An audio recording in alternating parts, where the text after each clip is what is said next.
أعوذ بالله من الشيطان الرجيم بسم الله الرحمن الرحيم السلام عليكم ورحمة الله وبركاته. إن الحمد لله نحمده ونستعينه ونستغفره ونستهديه ونعوذ بالله من شرور أنفسنا ومن سيئات أعمالنا من يهده الله فهو المهتد ومن يضلل فلن تجد له وليا مرشدا. أشهد أن لا إله إلا الله وحده لا شريك له وأشهد أن محمدا عبده ورسوله. أما بعد فيا أيها الحاضرون اتقوا الله حق تقاته.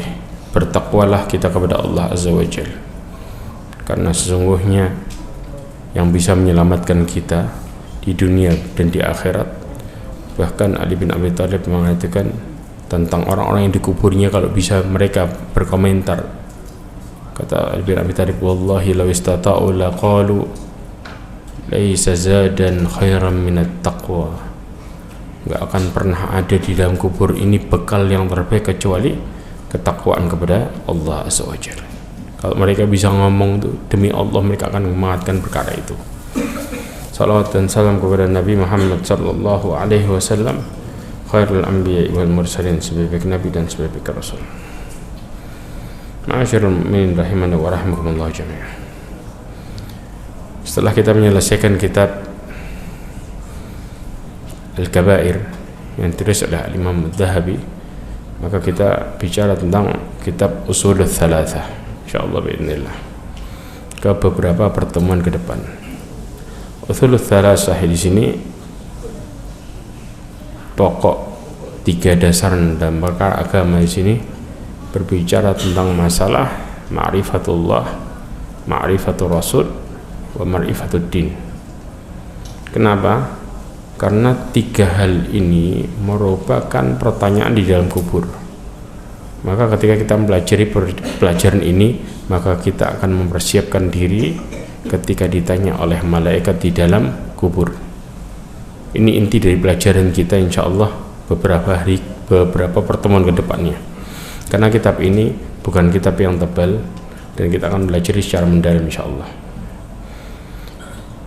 Mu'allif rahimahullah mengatakan Bismillahirrahmanirrahim. I'lam rahimakallah annahu yajibu alaina ta'allumu arba'i masail.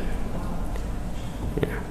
Kata penulis rahimahullah mengatakan Bismillahirrahmanirrahim, memulai dengan Bismillah. Kenapa? Ketika memulai dengan Bismillah, ya ikhwah, ketahuilah bahwa disunnahkan untuk mengucapkan basmalah ketika membuat tulisan ataupun melakukan sesuatu, sebagaimana hadis Nabi SAW yang diriwayatkan oleh Imam Ahmad, kullu kalamin aw amrin dibalin la yuftahu bidzikrillah fahuwa abtar. Setiap ucapan atau perkara penting yang tidak dibuka dengan berzikir mengingat Allah Azza wa Jalla, maka perkara itu bisa terputus keberkahannya, manfaatnya. Makanya muallif itu menulis memulai dengan kata-kata Bismillah. Bahkan Nabi Sulaiman ketika menulis risalahnya Qalatul Balqis dengan mengatakan Bismillah. Ini ayat ini sempat viral nih, masya Allah. Insya Allah hafal kita. Innahu min Sulaiman wa innahu bismillahirrahmanirrahim. Ya. Kemudian juga Rasulullah sallallahu alaihi wasallam menuliskan, ya, ke Raja Heraklius mengatakan dengan Bismillahirrahmanirrahim min Muhammadin abdillah wa rasulihi ila Herakla azimir Rum. Dikatakan Bismillahirrahmanirrahim, ya, dari Muhammad hamba Allah dan rasul utusannya kepada Heraklius, ya, pembesarnya Romawi.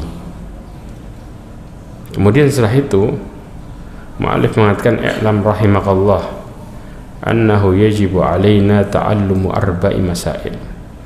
Disebutkan, ketahuilah, semoga Allah merahmatimu. Penulis mendoakan pembacanya dengan mendoakan supaya mendapatkan rahmat Allah Azza wa Jalla.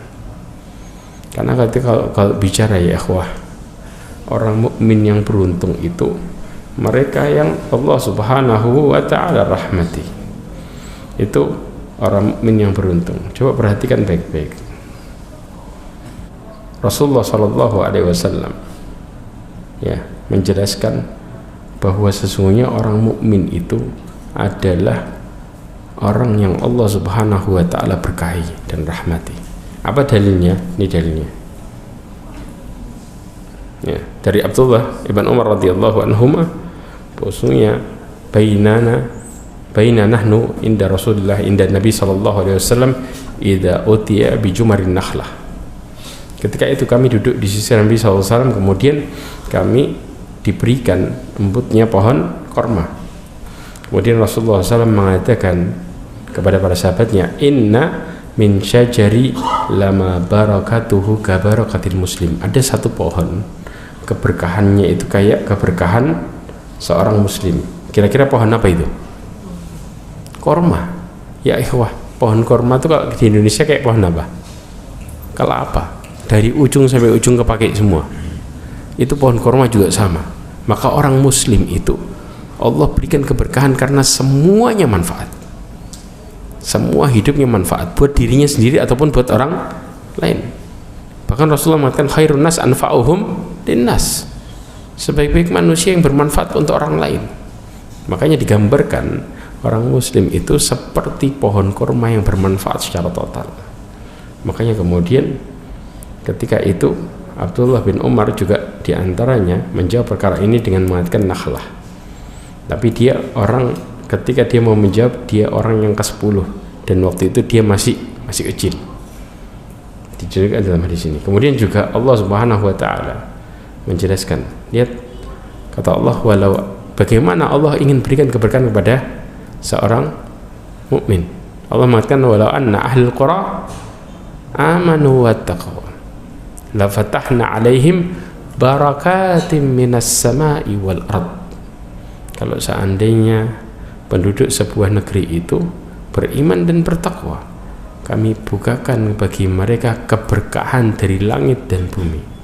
Walakin kadzabu fa akhadnahum bima kanu yaksibun. Akan tapi kebanyakan dari mereka mendustakan, maka kemudian Allah hukum sesuai dengan perilakunya. Maka inilah yang terjadi. Makanya keberkahan inilah yang kemudian Allah berikan ketika orang muslim itu melakukan agamanya dengan baik ya. Bahkan di antara ciri-ciri kebahagiaan seorang muslim itu mu'allif menuliskan dengan tulisan seperti ini. Coba perhatikan baik-baik. Kalau kita melakukan 3 hal ini, maka kita dapat kebahagiaan yang sebenarnya. Dikatakan wa ayya ja'ala mimman idza u'tiya syakara. Ya, dan semoga Allah SWT menjadikanmu orang-orang yang kalau dikasih nikmat bersyukur. 1. Jelas? Kemudian wa idabtuliya sabara. Kalau diuji sabar.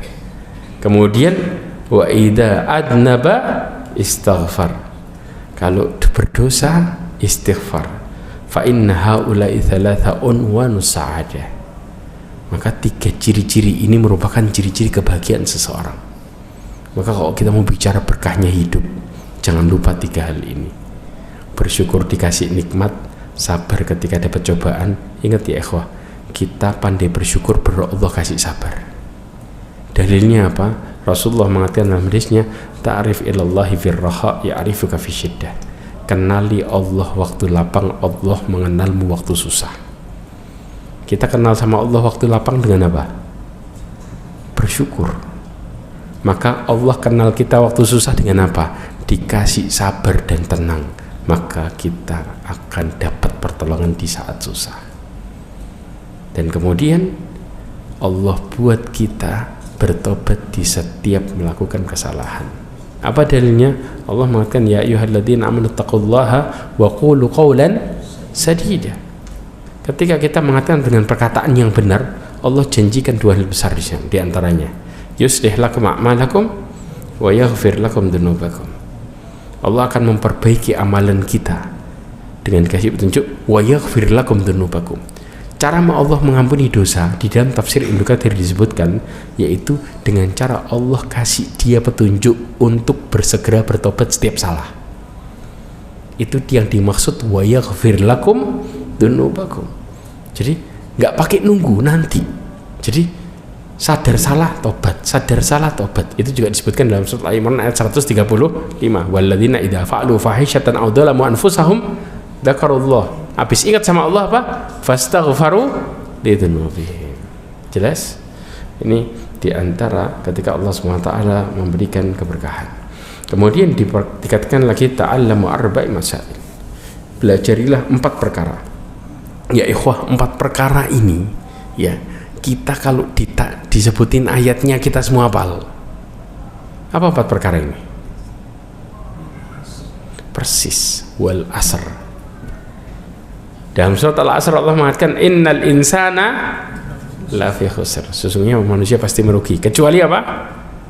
Illal ladzina amanu. Yang disebut amanu di sini adalah orang yang nuntut ilmu. Di antara ilmu-ilmu yang penting adalah ma'rifatullah, ma'rifatur rasul, wa ma'rifatud din. 3 pertanyaan yang bakal ditanya di kubur. Ya, kemudian yang kedua adalah amil salihat. Yang ketiga wa tawassaw bil haq, yaitu menyampaikan kebenaran, yaitu berdakwah. Yang keempat wa tawassaw bis sabr. Nah, hari ini insyaallah kita bicara konsekuensi 4 detail ini. Ya, selanjutnya baru kita bicara masalah dari ilmu tadi. Yang pertama, ilmu. Ya. Ilmu itu mencakup di antaranya yang penting karena banyak ilmu yang penting juga. Ya, yang terpenting karena ilmu itu sepenting apa? Sepenting ketika kita mempelajari sesuatu. Ilmu yang paling tinggi adalah ilmu tentang ma'rifatullah. Karena ulama menjelaskan ilmu itu penting tergantung apa yang dipelajarinya. Dan yang tertinggi adalah ketika kita berusaha mengenal Allah Azza wa Jalla. Maka konsekuensi syahadat itu apa? Kita diperintahkan untuk mengenal Allah dengan baik dan apa yang Allah inginkan dari kita. Maka kita disuruh mengatakan la ilaha illallah. Ada nafyu dan itsbat di situ. Jadi kita akan belajar dengan baik. Kemudian yang kedua adalah wa ma'rifatun nabiyyi. Dengan apa kita juga akan belajar. Kemudian juga wa ma'rifatud dinil Islam, mengenal agama Islam. Dan juga dengan dalil-dalilnya. Ma'asyiral mu'minin rahimani wa rahimakumullah. Kemudian juga nuntut ilmu itu adalah ibadah. Hukumnya apa? Wajib. Makanya kalau ada mau qomat sama nuntut ilmu, sholat itu bisa ditunda ketika berkaitan dengan masalah talabul ilmu. Subhanallah, karena sama-sama wajibnya. Perkara yang wajib luar biasa. Makanya Rasulullah SAW mengatakan talabul ilmi faridatun ala kulli muslim. Kulli muslim. Yang namanya muslim, maka dia disuruh untuk nuntut ilmu. Bahkan Rasulullah SAW mengatakan manusia itu kayak barang tambang. Tahu barang tambang? Nilainya sama atau apa lain-lain? Antum kalau nambang lain-lain. Ada yang ketemu batu, ada yang ketemu berlian, emas, nilainya beda-beda. Nggak ada ketemu batu yakut sama emas sama, nggak ada cerita kan? Hah? Zamrud sama emas sama, mahal mana? Zamrud sama emas? Ya jelas zamrud lah. Karena kondisinya berbeda. Makanya Rasulullah menjelaskan, apa maksudnya Rasulullah? An-nasu ma'adin. Manusia itu kayak barang tambang. Ada yang mahal, mulia, ada yang biasa-biasa. Ya. Kemudian kata Rasulullah, khairukum fil jahiliyah, khairukum fil Islam. Sebaik-baik kalian di jahiliyah bisa menjadi sebaik-baik di Islam, tapi satu syaratnya. Apa syaratnya?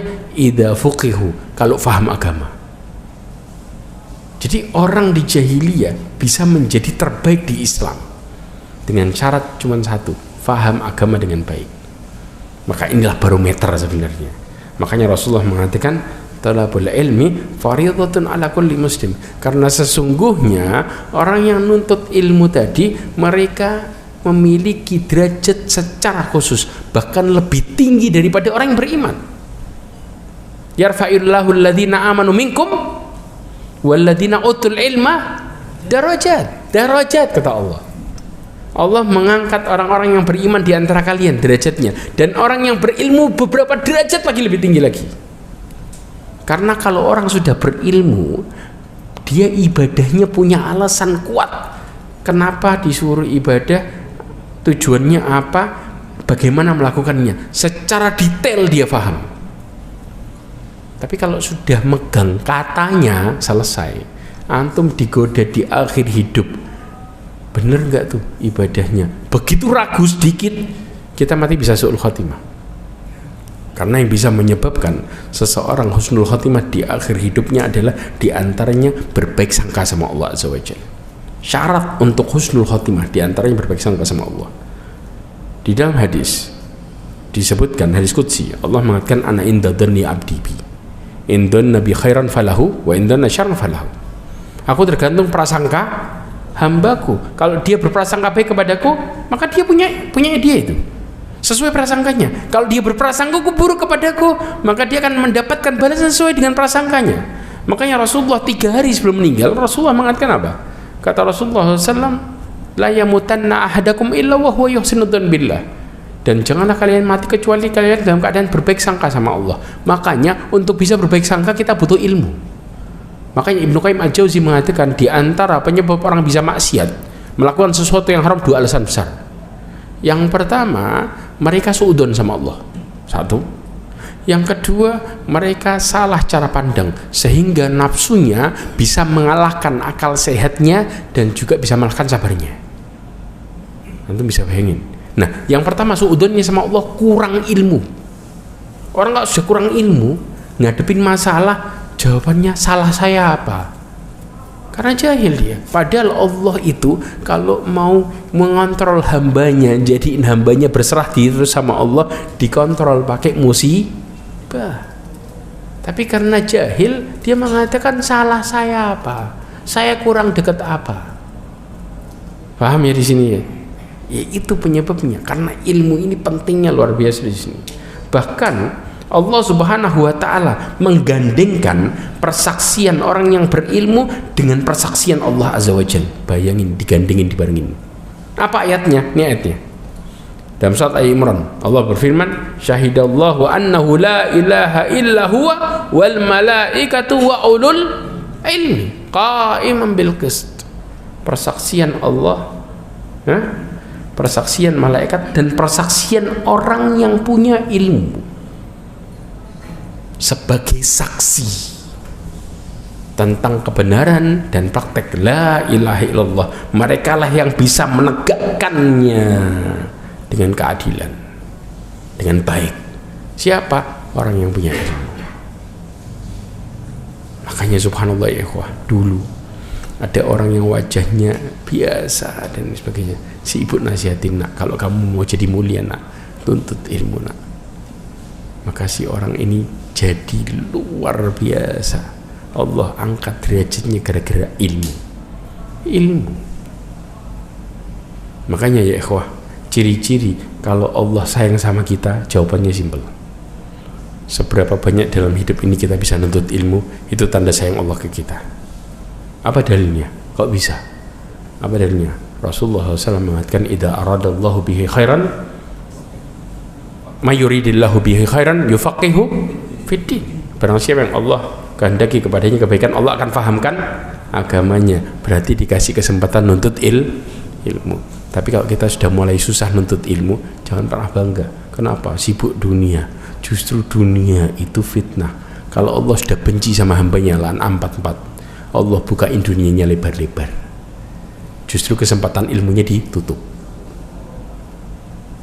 Dunianya dibuat gede kalau sudah benci. Tapi kalau Allah sayang, dibukain kesempatan nuntut ilmunya gede-gede. Ini bedanya. Tapi kadang-kadang orang barometernya kebalik.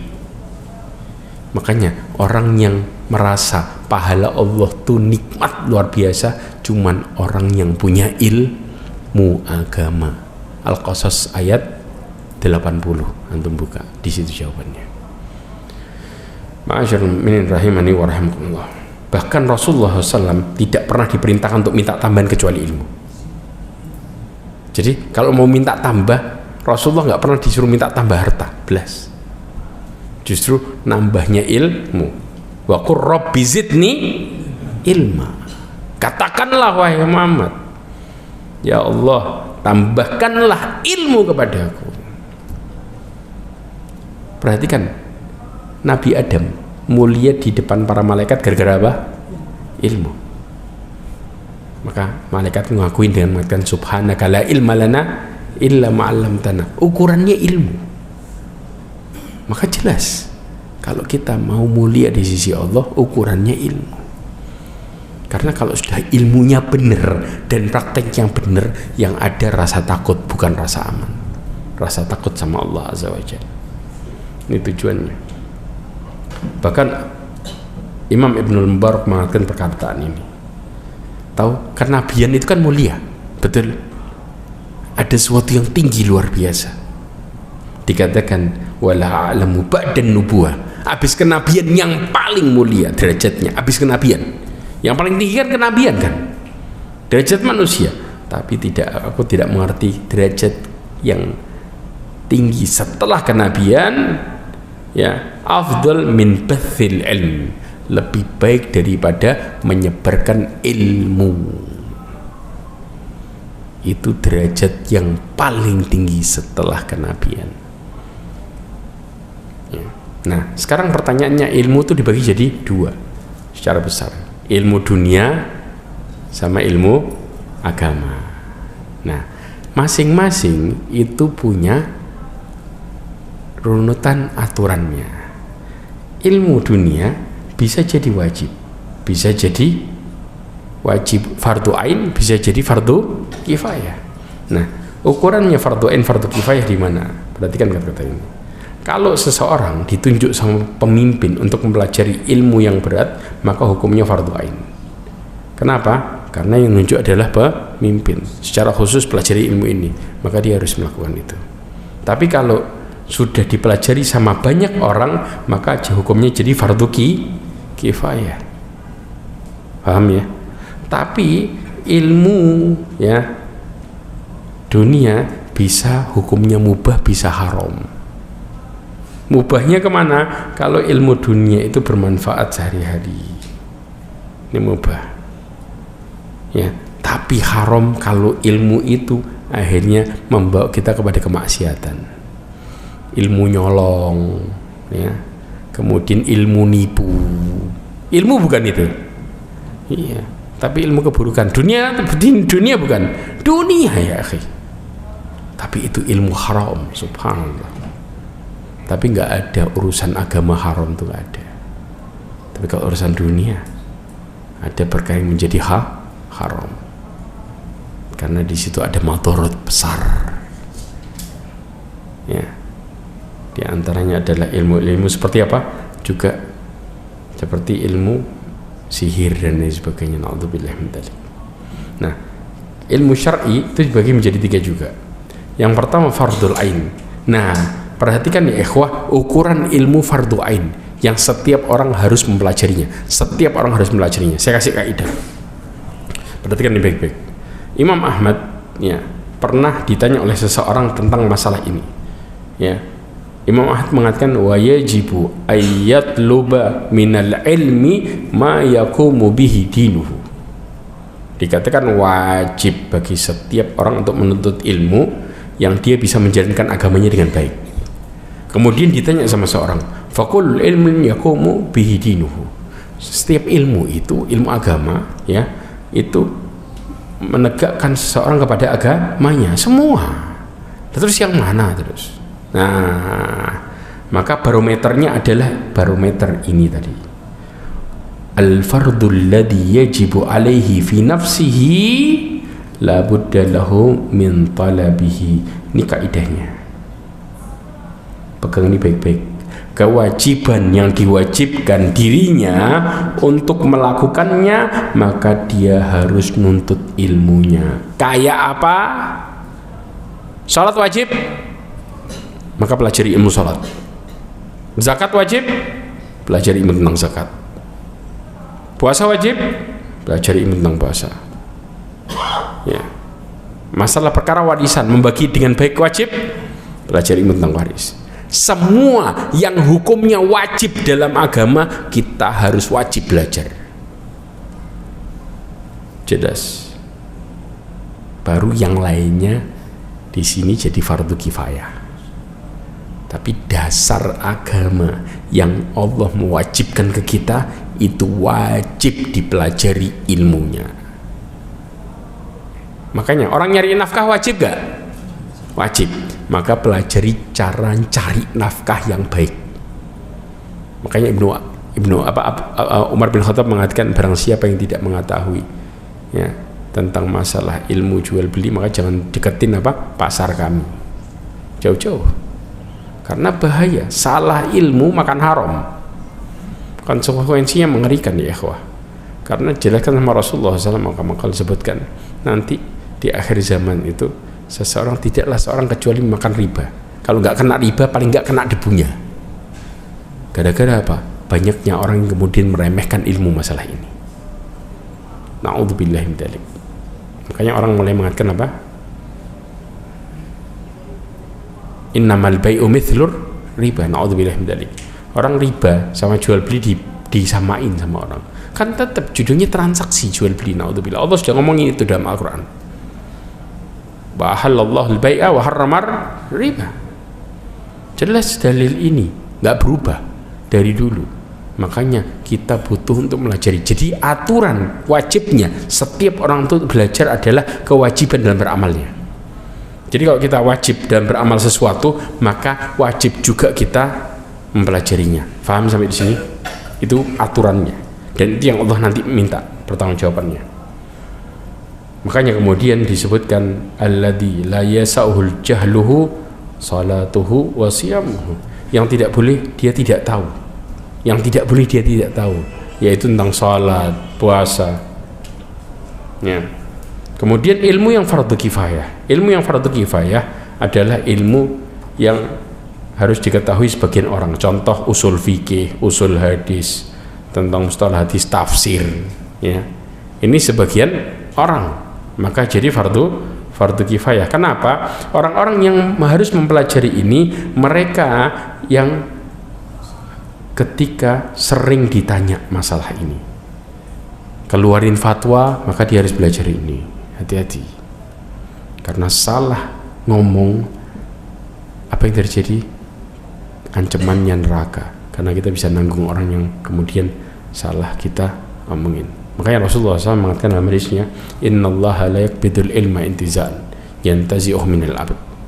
Maka tidaklah Allah SWT mencabut ilmu sekali cabut, yang dicabut dari hambanya. Walakin yaqbidul ilma biqabdil ulama. Akan tapi Allah mencabut ilmu dari hambanya dengan dimatikan para ulama. Sampai kemudian apa? Lam yubqi alaman. Sampai tidak ada orang alim. Fa'aftau bi ghairi ilm. Maka mereka pun berfatwa tanpa ilmu. Fadallu wa adallu. Yang ngomong nyesatin, yang dikasih tahu tersesat. Selesai. Habis. Makanya perkara ilmu ini, kalau kita masih ada ulama, bersyukurlah. Berarti Allah SWT masih kepingin kita kebaikan. Maka menangislah kalau kemudian ulamanya yang meninggal, karena berarti mulai sedikit orang yang menyampaikan ilmu yang sebenarnya, yang harus dipelajari secara detail. Ada sunnah atau mustahab. Maka ilmu-ilmu yang tidak wajib adalah yang boleh dipelajari. Contoh, dokter belajar ilmu usul fikih, boleh nggak? Boleh. Tapi dia bukan di ranahnya. tapi dia kepingin belajar, boleh. Maka di sini hukumnya adalah mustahab atau sunnah. Rasulullah SAW menjelaskan, nah ini dia barometer yang tadi. Kenapa kok kemudian barometernya adalah ulama? Karena ini dalilnya, innal ulama warathatul anbiya, innal anbiya lam yarithu dinaran wala dirhaman, innama warathul ilm. Sesungguhnya ulama itu pewaris para nabi. Nabi itu nggak mewarisi uang, harta, tapi ngewarisinya ilmu. Makanya mereka benar-benar mengambil secara total dari para nabi, total. Mereka berusaha untuk meniru para nabi total juga. Bahkan ilmu yang diwarisi oleh para nabi itu menghasilkan apa ya ikhwah? Menghasilkan ketakwaan dan juga semakin dekat sama Allah. Ini ciri ilmu yang benar. Paham? Karena kalau ada nggak Ustaz ilmu yang efeknya nggak benar? Subhanallah ya ikhwah, saya pernah bahas, coba perhatikan baik-baik.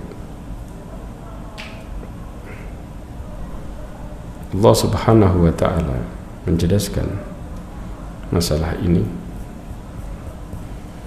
Ini efek kalau sudah ilmu itu nggak benar.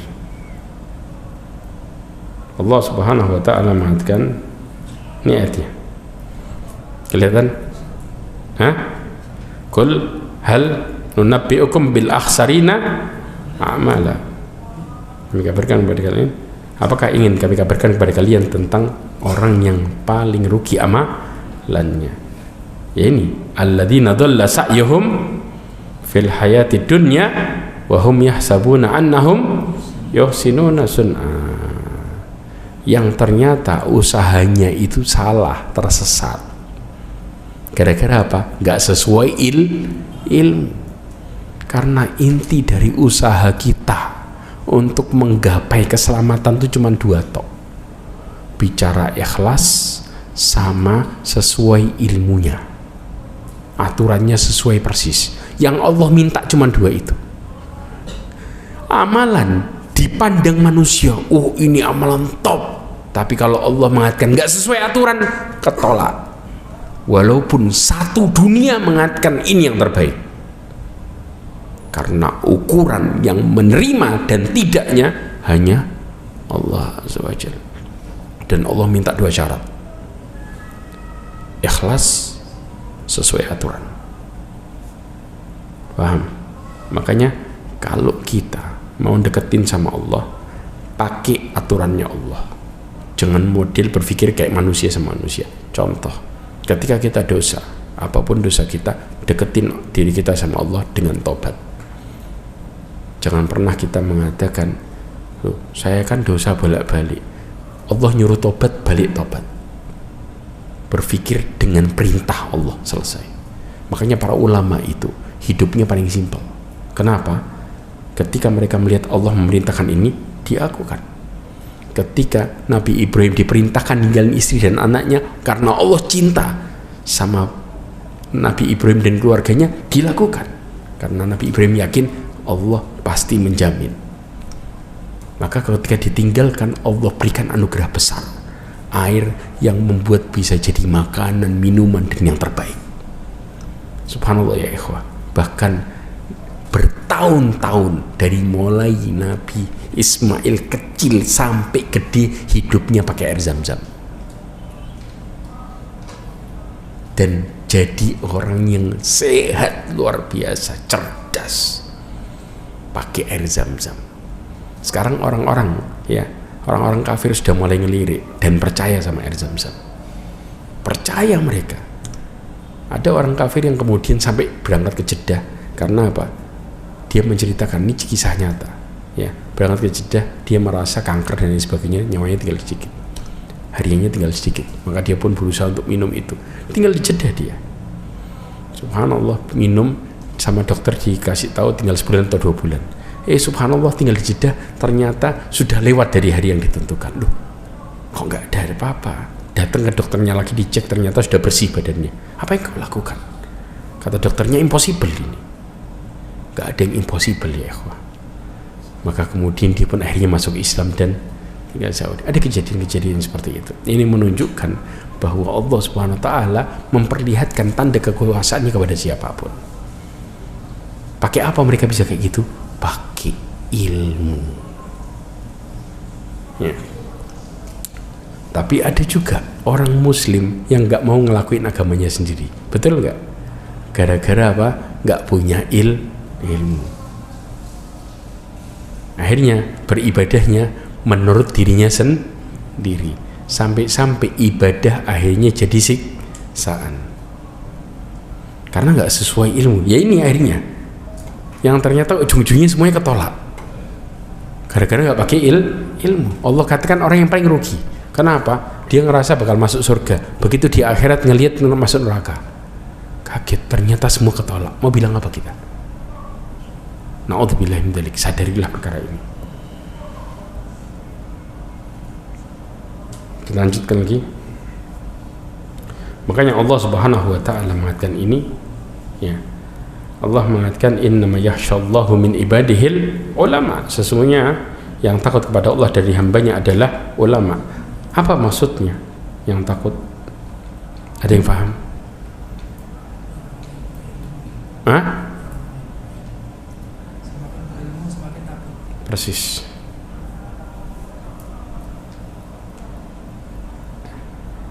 Efek dari ilmu. Ketika ilmu itu benar, barometernya adalah rasa takut. Kalau ilmu yang diamalkan benar, maka dia akan semakin takut sama Allah. Paham ya? Kalau yang diamalkan salah, maka dia akan merasa semakin aman dari adab Allah Azza wa Jalla. Jadi kalau ilmunya salah, ya, ini efeknya. Dia merasa semakin apa? Semakin aman dari adab Allah.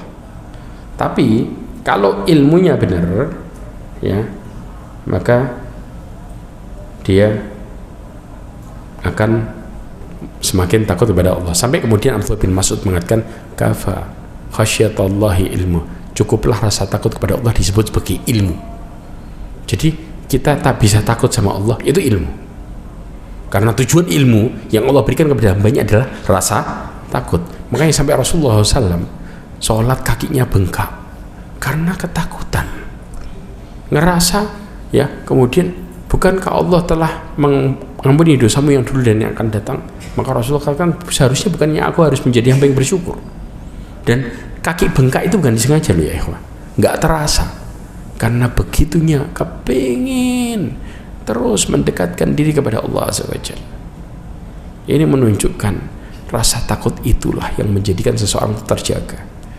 Dan semua sahabat dengan kisahnya masing-masing semuanya ngomong takut. Jadi kalau kita semakin nuntut ilmu, semakin gak takut, berarti ada yang salah. Kemudian apa? Di antara ilmu yang wajib adalah ilmu mengenal Allah, mengenal Nabinya, mengenal Islam. Kenapa? Karena Imam Bukhari ada salah satu bab, yaitu babul ilma qabla qaulin wal amal. Bab masalah ilmu sebelum berkata dan berbuat. Karena seorang muslim itu kalau mau lepas dari kesalahan harusnya apa? Pakai ilmu. Jadi kalau kita bicara nih, bukan berarti kita nggak butuh dengan ulama, enggak. Tapi kita harus paham ada dalilnya apa enggak. Karena orang selain Rasulullah bisa diambil, bisa ditolak. Yang diambil mutlak secara total, bagaimana tentang kehidupan itu adalah Rasulullah SAW. Sisanya kalau bukan Rasulullah yang ngomong, ya, kalau bukan Allah yang memerintahkan, bisa diambil, bisa ditolak. Sudah. Makanya Allah Subhanahu wa taala mengatakan apa? Wala taqfu ma laysa laka bihi ilm. Allah mengatakan janganlah engkau mengikuti sesuatu yang kamu tidak tahu. Jadi kalau nggak tahu jangan dilakuin. Lebih baik kita apa? Ngomong nggak tahu. Para ulama menjelaskan, ya, kata-kata tidak tahu separuhnya ilmu. Separuhnya. Loh, antum berarti nggak belajar. Orang yang ngomong nggak belajar itu belum tentu tahu semua. Sama. Justru kita sok tahu konsekuensinya nggak tanggung-tanggung antara benar surga atau neraka. Antum bicara dua masalahnya, bukan konsekuensi remeh. Karena ketika antum salah fatwa, antum nyesatin orang, maka antum tanggung dosanya orang selama dia menjalankan itu. Ketika dia memberikan nasihat kepada yang lainnya dengan fatwa antum, maka tinggal dikali aja berapa banyak dosa itu mengalir kepada diri kita. Na'udzubillah min dzalik. Yang kedua adalah beramal. Orang yang beramal ini ada yang tersasar dengan dua jenis, dan Islam adalah keluar dari dua ini. Masalah amal yang pertama, Allah Subhanahu wa ta'ala mengatakan ghairil maghdubi alaihim. Siapa yang disebut dengan maghdub adalah Yahudi. Kenapa Yahudi disebut dengan bangsa yang Allah murkai? Karena mereka memiliki ilmu tanpa amal. Maka orang yang berilmu dan tidak mengamalkan, konsekuensinya adalah murka Allah. Jelas? Satu. Ketika yang kedua adalah waladhdallin. Siapa yang disebut dhalin? Orang-orang Nasara. Kenapa? Mereka tidak punya ilmu, tapi semangat untuk mengamalkan. Tanpa ilmu, maka disebut dengan orang-orang yang tersesat. Paham ya? Nah, Islam orang mukmin, makanya dikatakan dinun wasat. Di antara kedua kondisi ini, yaitu mereka berilmu dan mengamalkannya. Ya. Maka kalau kita mau selamat, ya nggak ada lain. Karena kalau antum ya menyembunyikan ilmu, naudzubillah min dzalik. Tapi kalau antum punya ilmu nggak mengamalkan juga, naudzubillah. Allah mengatakan kabura maqtan indallahi an taqulu ma la taf'alu. Cuman ngomong tok nih, nggak ngamalin kena. Tapi ngamalin tanpa ilmu kena. Berarti yang mau nggak kena adalah ilmu dan beramal barengan. Ini mau selamat. Yang terakhir ya ikhwah adalah masalah dakwah. Perhatikan dakwah itu ya, apakah ini kita sering salah-salah sistem. Ya. Ada yang mengatakan orang sering pakai ayat ini. Betul apa enggak? Balighu anni walau ayah. Ayat ini dipukul rata. Padahal orang yang berdakwah itu ada dua jenis. Pegang ini baik-baik jenisnya. Nah, orang yang berdakwah bentuknya dua. Yang pertama adalah mengajak orang lain berbuat baik terhadap perkara dasar. Contoh, sholat, puasa, ya, zakat dan yang lainnya. Perkara-perkara dasar, maka ini berlaku untuk semua orang. Jelas? Yang kedua adalah mengajarkan secara khusus seperti seorang guru yang mereka menguasai ilmu lebih dari dasar. Ya, maka metode ini hanya khusus untuk orang yang berilmu. Maka kalau kemudian kita berbicara memiliki perkara ilmu dasar, kemudian pakai kayak orang yang seperti guru, maka nggak bisa masuk. Akhirnya sisanya kita nyampein tanpa ilmu alias ngarang, mulai mengatakan menurut saya. Ini namanya orang tingkatan seperti ini digabungin ke bawah, habis sudah. Jelas? Ya, makanya dakwah ada dua, dakwah urusan dasar dan dakwah masalah lebih tinggi dari yang itu, yang harus pakai ilmu yang lebih detail. Jelas ya? Mudah-mudahan insya Allah yang berikutnya kita akan berbicara tentang sabar, kemudian kita berbicara masuk tentang masalah bab tentang mengenal Allah Azza wa Jalla. Insya Allah bi'idznillah. Mudah-mudahan ini bisa memberikan pelajaran buat kita semuanya. Mudah-mudahan Allah SWT mudahkan kita untuk menuntut ilmu dan mengamalkannya dan mendakwahkannya, dan mudah-mudahan Allah berikan kita bersabar dalam mengamalkan ilmu serta menjauhi larangan Allah Azza wa Jalla, serta bersabar dalam cobaan dalam setiap kita melakukannya, dan mudah-mudahan Allah tutup hidup kita semua dengan husnul khatimah. Subhanakallahumma bihamdika asyhadu an la ilaha illa anta astaghfiruka wa atubu ilaik. Wa akhiru da'wan alhamdulillah. Wassalamualaikum warahmatullahi wabarakatuh.